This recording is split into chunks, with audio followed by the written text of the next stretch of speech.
सारे बोलो hallelujah. Hallelujah. आप सुन रहे हो, कह रहे कि आपको विश्वास करना है, लेकिन अपनी जिंदगी में आप स्वर्ग जा सकते हैं ना पैसा देने वाले, लेकिन अपनी जिंदगी में पूरे साल दुख उठाते हैं, संघर्ष करते हैं। कह रहा है जो मान लेते हैं पूरे साल, अय्यूब बोलता है वो सेवा में सुखी रहते हैं यीशु मसीह के नाम में। आमीन।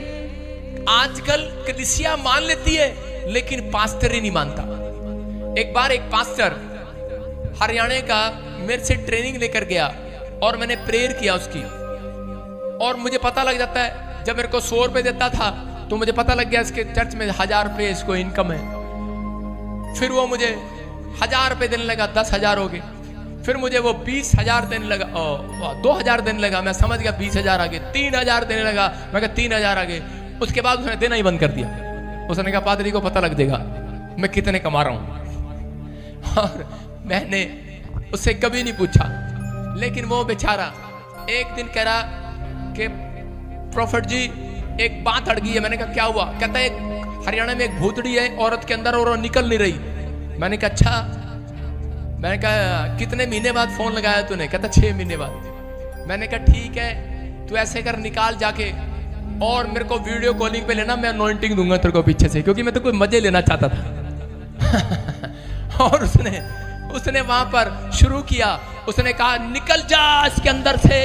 पता है लिखा बाइबल में, नाश करने वाले को खुड़केगा यीशु मसीह। मलाकी की पुस्तक में लिखा निकल जा, तू उसके पैसे का नुकसान नहीं कर सकती। लेकिन उसने कहा मैं तेरा तो नुकसान कर सकती हूँ पादरी आज। उसने कहा क्यों? उसने कहा ये दशमांश देते हैं, निकल जा। उसने कहा तेरा कहाँ है? मैं वीडियो कॉलिंग पे था। कह रहा पादरी साहब क्षमा कर दो। मैंने कहा जा क्षमा हो गया। हालेलुया। समझ में आ रहा है कि नहीं? क्योंकि वो समय कह रही थी पादरी अब मैं इसको छोड़ूंगी, तेरे अंदर आ जाऊंगी। और पादरी डर गया। आप समझ में आ रहा आपको?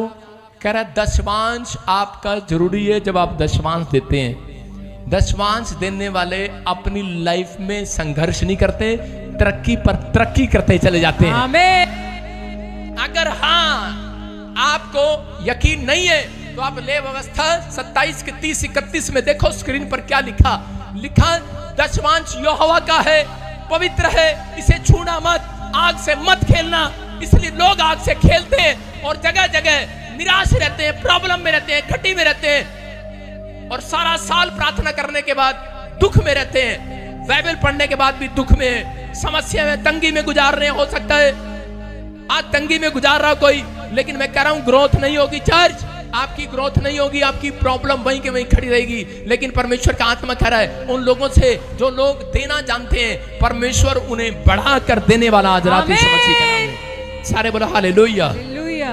आप विश्वास करते हैं परमेश्वर बढ़ाने वाला है? उसने कहा मैं तुम्हारे ऊपर से भारी श्राप को तोड़ दूंगा। मैं आपको बताता हूं कि मैं अपने जीवन की गवाही से, कि मैं प्रार्थना कर रहा था, बीच में से कोई नहीं उठेगा आज के बाद, पहले बाहर जाया करो, नीचे बैठ जाओ और सुनना ध्यान से। कहता भारी शराब पड़ा है। जब मैं प्रभु में आया तो उस समय में दशमांश नहीं देता था शुरू में, और मैं मेहनत पर मेहनत करता, प्रार्थना पर प्रार्थना करता। 10 रुपए भी मेरी जेब में नहीं होते थे। मैं इधर उधर से चुगता और किसी तरीके से दान में डालता, और मैं कहता कि थोड़े बहुत जब आते थे तो उसी समय रुक जाता था। और इसी समय परमेश्वर से मैं रोज प्रार्थना करता, परमेश्वर तू मुझे कब देगा, कब देगा, कब देगा। लेकिन परमेश्वर आपके 10 रुपए में भी ईमानदारी देखना चाहता है, आपकी 100 रुपए में भी ईमानदारी देखना चाहता है, आपके 1000 जब आप कमाते हैं उसमें भी ईमानदारी देखना चाहता है। लेकिन 1000 भी आते थे, लेकिन मैं उसमें ईमानदार नहीं था। और मैं बार बार कभी कहीं प्रॉब्लम, कभी कहीं प्रॉब्लम, कभी गाड़ी खराब हो जाती, कभी कुछ खराब हो जाता, कभी घर में तोड़ फोड़ हो जाती। और मेरा बाप मुझे कहता कि यार तू कैसी प्रार्थना कर रहा है? कह रहा तेरे जब जहां तू रहता वहां नुकसान ही नुकसान होते हैं, निकल जा हमारे घर से। मैंने जब शादी किया था तो 10,000 रुपए उधारे लेके किया था, लोन लेके किया था एक पादरी से। और भाई साहब वो काफी दिन उतरा नहीं। लेकिन मैं आपको बता रहा हूं कि बहुत प्रॉब्लम में रहा, बहुत समस्या में रहा।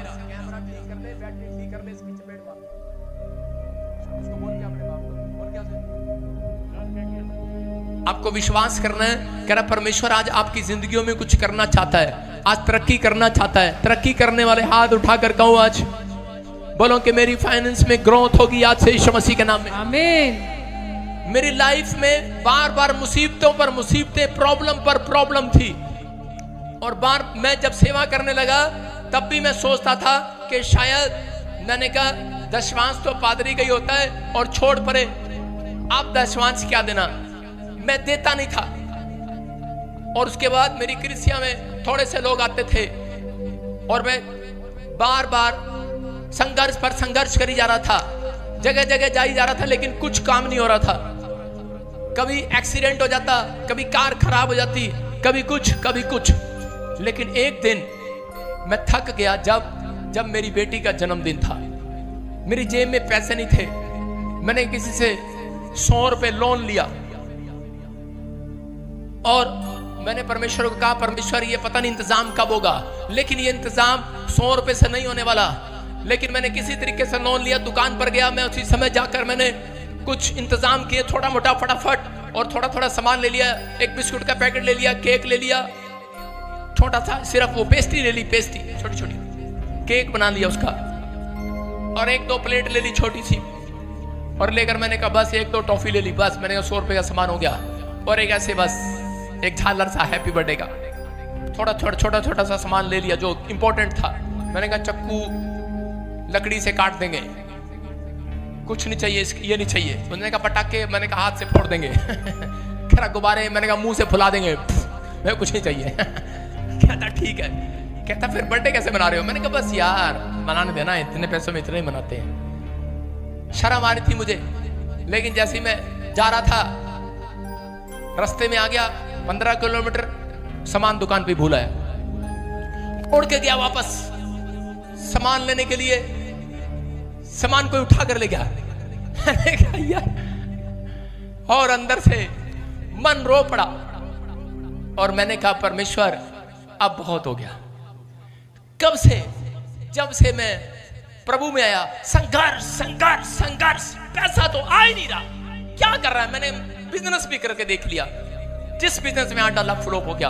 परमेश्वर क्या कारण है? मैं प्रार्थना में बैठ गया और रोने लगा पार्क में बैठकर, और परमेश्वर की आवाज आई, उसने कहा बेटे मलाकी की पुस्तक पढ़ और 3 का 10 पढ़, आज से मैं तेरे लिए आकाश के झरोखे खोल दूंगा यीशु के नाम में। आमीन। और उस दिन मैंने फैसला लिया, मैंने कहा अगर परमेश्वर तू है तो मुझे अपनी बेटी का जन्मदिन मनाना है, मुझे कोई साइन दे, ये तेरी ओर से बात है, मैं दशवांश कभी नहीं रुकूंगा अपनी जिंदगी में।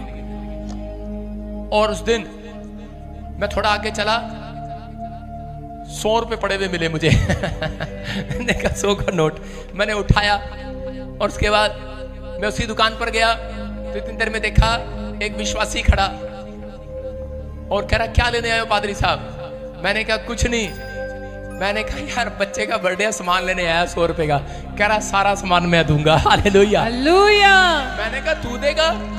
मैंने कहा ये तो परमेश्वर, अच्छा आज फैसला ही लिया, 100 रुपया बच भी गया जेब में, आज फैसला ही लिया, फैसला ही, डिसीजन।